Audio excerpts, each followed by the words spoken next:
This is Figuring It Out Together with me, Dr. Michael Mazius. Welcome back. Today I want to talk about compassion. I was listening to a podcast not all that long ago. I don't know about you, I actually find that there was a period, probably a few months ago, where I was listening to podcasts all the time. I used to listen to podcasts a lot.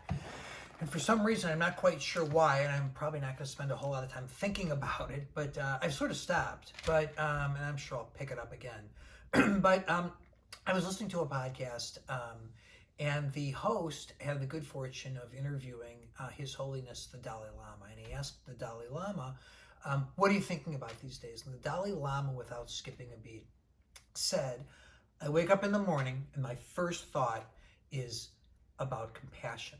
How I can be compassionate throughout the day to whomever I cross paths with.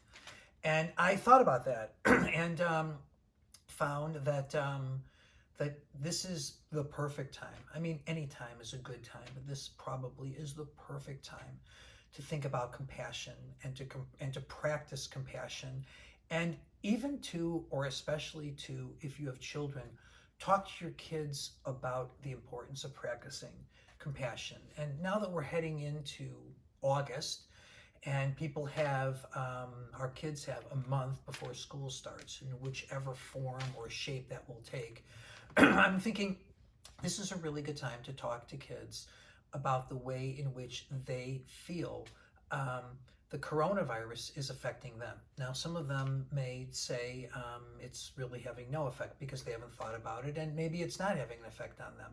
And others will say it's making me nervous, or it's making me frustrated, or it's making me sad. There's no right or wrong answer. What's important is that we engage our kids in this conversation, and we show them, we teach them that whatever we're thinking is probably something that other people their age, our age, are thinking and feeling too.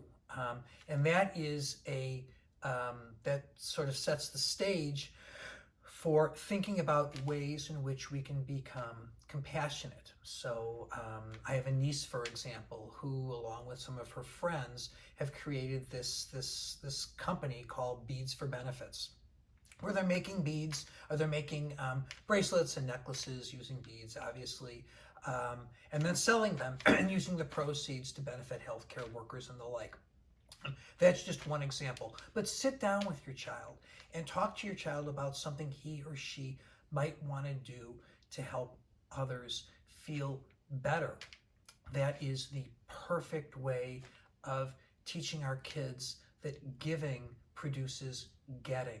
Making someone happy makes you feel happy. And oh, by the way, compassion and giving is contagious. When you do it, the person to whom you've done it is more likely to do it to others. And how wonderful would it be right now if more of us, myself included, were practicing acts of compassion?